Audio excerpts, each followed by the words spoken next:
Gold, trusted gold buyers. మీరు తాకట్టు పెట్టిన బంగారాన్ని విడిపించి ఈ రోజు ఉన్న మార్కెట్ ధరకు కొనబడను.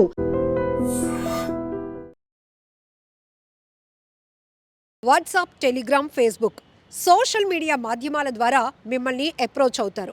మీ అకౌంట్స్ డీటెయిల్స్ ఇస్తే మీకు డబ్బులు ఇస్తామని ఆశ చూపిస్తారు. ఈ తరహా సైబర్ నేరాలకు పాల్పడుతున్న ముఠాను విశాఖ సైబర్ క్రైమ్ పోలీసులు అరెస్టు చేశారు.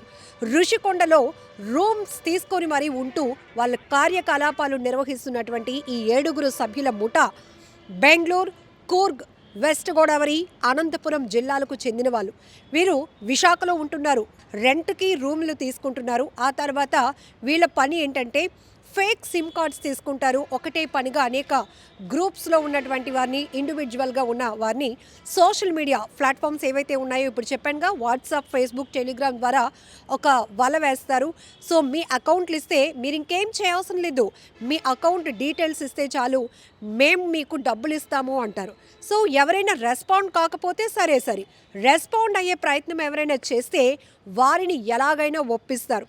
అందుకోసం వాళ్ళ నుంచి ఆ బ్యాంక్ డీటెయిల్స్ తీసుకుంటారు. కరెంట్ అకౌంట్స్కి సంబంధించినటువంటి ఆ ట్రాన్సాక్షన్ డీటెయిల్స్ కానీ ఇవన్నీ కూడా కూపీ లాగే ప్రయత్నం చేస్తారు. ఆ తర్వాత మోసాలకు తెగబడుతున్నారు. ఈ తరహా ముఠాకు సంబంధించి పూర్తి వివరాల్లోనికి వెళ్దాం. అసలు వీరు ఎందుకు, వీళ్ళ మోటో ఏంటి, ఎలా అప్రోచ్ అవుతున్నారు పబ్లిక్ని. ఇప్పటికే పోలీసులు కూడా చెప్తా ఉన్నారు, క్రైమ్ రేట్ అనేది పెరుగుతోంది. దాంట్లో సైబర్ క్రైమ్ రేటే ఎక్కువగా ఉంటుంది. ఎందుకంటే ఈ మధ్య అంతా టెక్నాలజీని అవసరానికి ఉపయోగించుకుంటే అది మనకి ఉపయోగించడం రాకపోయినా, లేకపోతే డబ్బు అనే ఒక ఆశ వల్ల దాన్ని వేరే రకంగా ఉపయోగించాలనే ఒక చిన్న ఆలోచన మీలో వచ్చినా ఖచ్చితంగా మీరు మోసపోతారు. అదే పోలీసులు కూడా పదే చెప్తున్నారు. ఎందుకంటే ఏ నేరస్తులకైనా ఒక లూప్ లైన్ అనేది కావాలి. అది ఆశ, డబ్బు ఆర్జించే వారిని కావచ్చు, అక్రమంగా అడ్డగోలుగా డబ్బు సంపాదించేయాలనే దుర్బుద్ధి ఉన్న వాళ్ళంతానే ఈ రకమైన జోనర్లో కనెక్ట్ అవుతూ ఉంటారు. సరే, ఈ 7 ఎక్కడి వారు, ఏంటి, ఎలా పబ్లిక్ని వీళ్ళు అప్రోచ్ అవుతూ సైబర్ నేరాలకు పాల్పడుతున్నారు, డీటెయిల్గా వెళ్దాం. వినోద్ కుమార్, బెంగళూరుకు చెందిన వినోద్ కుమార్ పాత నేరస్తుడే. ఇంతకుముందు కూడా చైనీస్ కంపెనీకి సహకరిస్తూ నాగ్పూర్లో అరెస్ట్ అయ్యాడు. జైలు నుంచి విడుదలైన తర్వాత తన పద్ధతిలో ఏమాత్రం మార్పు లేకుండానే మళ్ళీ చైనీస్ కంపెనీకి సహకరిస్తూ టెలిగ్రామ్ గ్రూపులో కరెంట్ అకౌంట్లో ఉన్నట్లయితే అమౌంట్ ఇస్తానని ఖాతాదారులకు ఆశ చూపిస్తూ ఈ సైబర్ నేరాలకు పాల్పడుతున్నాడు. రెండో వాడి పేరు పరశురాం సదానంద్ అలియాస్ పవన్.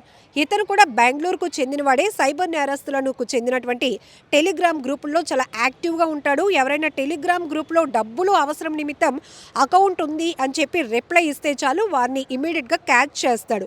అలా 10ల సంఖ్యలో కరెంట్ బ్యాంక్ అకౌంట్లను ఇతనితో పాటు పట్టుబడిన వినోద్ కుమార్, సలీంలతో కలిసి సైబర్ నేరస్తులకు పెట్టి అకౌంట్ హోల్డర్కి అలాగే సైబర్ నేరస్తులకి మధ్య ఒక మీడియేటర్గా వ్యవహరిస్తున్నాడు. బ్యాంకు ట్రాన్సాక్షన్స్ పూర్తయిన తర్వాత వారి నుండి కమిషన్ తీసుకుంటాడు. మూడో వాడి పేరు సలీం కేహెచ్. సో కార్గుకు చెందినటువంటి ఇతను సైబర్ నేరస్తులకు టెలిగ్రామ్ గ్రూపుల్లో యాక్టివ్గా ఉంటూ ఎవరైనా టెలిగ్రామ్ గ్రూపుల్లో సేమ్ యాజ్ యూజువల్గానే డబ్బులు అవసరం నిమిత్తం మా దగ్గర అకౌంట్ ఉంది అని రియాక్ట్ అయితే కనుక ఇమీడియట్గా వాళ్ళ అకౌంట్లను కూడా క్యాచ్ చేసి ఈ సైబర్ నేరాలకు పాల్పడేటటువంటి టీమ్స్కి ఇస్తూ ఉంటాడు. నాలుగో అతని పేరు పాల్యం చంద్రశేఖర్. అనంతపూర్ జిల్లాకు చెందినటువంటి ఇతను కూడా సైబర్ నేరస్తులకు సహకరిస్తూ మ్యూల్ ఖాతాలు ఏవైతే ఉంటాయో ఇతర వ్యక్తుల నుంచి సేకరించి ఏజెంట్లకు తెలియజేస్తాడు. అకౌంట్ హోల్డర్లను తనతో పాటు ఏజెంట్ల వద్దకు తీసుకెళ్లి మరీ అకౌంట్లను అందజేస్తూ ఉంటాడు. ఐదో వ్యక్తి పేరు సేరు చంటి. బెంగళూరుకు చెందిన ఇతను పేరు మీద కూడా కరెంట్ అకౌంట్ ఓపెన్ చేయటం, వేరు బ్యాంకుల్లో డబ్బులు అవసరం ఉన్న వ్యక్తుల చేత బ్యాంకులో కరెంట్ అకౌంట్ని ఓపెన్ చేయించి మంచి కమిషన్ ఇస్తారని బ్యాంక్ అకౌంట్స్ను ఏజెంట్ల వద్దకు తీసుకెళ్ళి అకౌంట్లను అందజేస్తుంటాడు. ఆరో వ్యక్తి పేరు కడలి సత్యవరపు లక్ష్మీ శ్రీనివాస్. వెస్ట్ గోదావరి జిల్లాకు చెందినటువంటి ఇతను డబ్బులు అవసరం ఉన్న వ్యక్తుల చేత అకౌంట్లు ఓపెన్ చేయించి సైబర్ నేరస్తుల కోసం పనిచేస్తున్న ఏజెంట్స్కి కమిషన్ కోసం ఇస్తుంటాడు. ఏడో వ్యక్తి పేరు ఓంకార్ నాథ్. ఇతను కూడా బెంగళూరుకు చెందినవాడే. ఇతను డబ్బులు అవసరం ఉన్న వ్యక్తుల అకౌంట్లు ఓపెన్ చేయించి సైబర్ నేరస్తుల కోసం పనిచేసిన ఏజెంట్స్కి కమిషన్ బేస్లో ఆ అకౌంట్లని ఇచ్చేస్తూ ఉంటారనమాట. ఈ 7 కూడా ఒక ముఠాగా ఫామ్ అయ్యారు. సైబర్ నేరస్తులకు భారీ మొత్తంలో బ్యాంక్ అకౌంట్స్ ఓపెన్ చేయించి సరఫరా చేయటం వల్ల వీళ్ళపైన విశాఖ సైబర్ క్రైమ్ పోలీసులు నిఘా పెట్టారు. మొత్తానికి ఋషికొండ వద్ద ఒక ప్రైవేటు హోటల్లో వీరు స్టే చేస్తున్నట్టు తెలుసుకొని టీం అయితే అటాక్ చేసి వారి 7గురిని కూడా అదుపులోనికి తీసుకున్నారనమాట. ఇప్పుడు సైబర్ నేరాలకు పాల్పడే వాళ్ళకి వీళ్ళు మీడియేటర్స్గా వ్యవహరిస్తూ ఎవరికైతే డబ్బులు మాకు అవసరం ఉన్నాయి అకౌంట్లు ఇస్తామని అని సోషల్ మీడియా ప్లాట్ఫామ్స్లో వీళ్ళకి రిప్లై ఇస్తారో వాళ్ళని వీరు ఎలా ట్రాప్ చేస్తారంటే డీటెయిల్గా చెప్తున్నారు పోలీసులు. ఎందుకంటే ఎవరు ఈ తరహా మోసాలకు అలాగని మీ అవసరాల నిమిత్తం ఇలాంటి అక్రమార్కులకు మీరు ఏమాత్రం సహకరించొద్దు, మోసపోవద్దు అంటున్నారు. అయితే వీళ్ళు ఎలా చేస్తారంటే ఫస్ట్ ఒక తెలియని వాట్సాప్ నెంబర్ నుంచి కానీ టెలిగ్రామ్ నుంచి కానీ లేకపోతే ఇతర సామాజిక మాధ్యమాల్లో బ్యాంక్ అకౌంట్స్ ఇస్తే డబ్బులు ఇస్తాం లేదా కమిషన్ ఇస్తామని చెప్తారు. ఎవరైతే వారికి రెస్పాండ్ అవుతారో వారి దగ్గర నుంచి bank accounts details, internet banking డీటెయిల్స్ని తెలుసుకొని దానికి లింక్డ్ ఫోన్ నెంబర్ మార్చమని చెప్పి ఏజెంట్స్ అకౌంట్ని వారి అండర్లోనికి తీసుకుంటారు. ఆ తర్వాత సైబర్ క్రైమ్స్ నిర్వహిస్తున్న కంపెనీ ఆ బ్యాంకు ఖాతాలను చైనీస్ కంపెనీకు అలాగే ఏజెంట్లకు మధ్యవర్తిగా ఉంటున్న ఒక టీం అకౌంట్ హోల్డర్లను అలాగే ఏజెంట్స్ను ఒక ప్రదేశానికి రమ్మని చెప్తారు. అప్పుడు బ్యాంక్ అకౌంట్లో కలిగిన వ్యక్తులు వారు ఓపెన్ చేసిన కరెంటు ఖాతాల యొక్క passbook, register mobile number, ATM card తీసుకొని చైనీస్ కంపెనీకు మధ్యవర్తిగా ఉన్నటువంటి టీం చెప్పిన చోటకు ఏజెంట్లు బ్యాంక్ అకౌంట్ హోల్డర్స్ని రమ్మని చెప్తారు.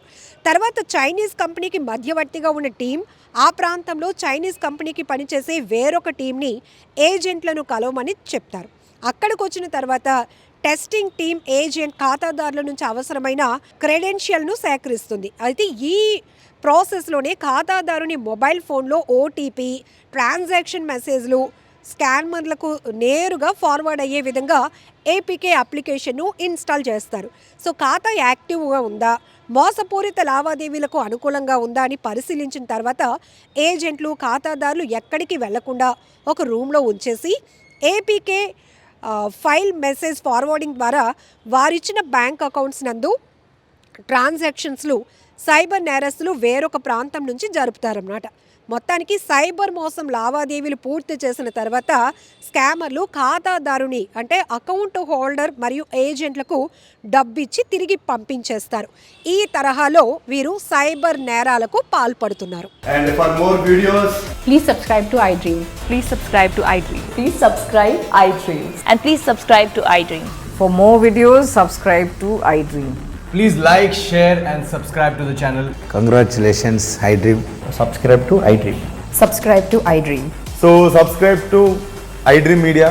iDream ki iDream team andarki huge congratulations. Please subscribe iDream Media. Please subscribe to iDream. Subscribe iDream. Please subscribe to iDream.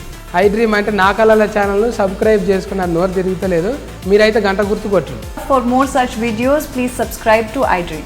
Subscribe to iDream. Please subscribe to iDream. Please subscribe iDream Media. Please do subscribe to iDream. Please subscribe to iDream Media. For best entertainment and information, please subscribe iDream. And don't forget to subscribe to iDream.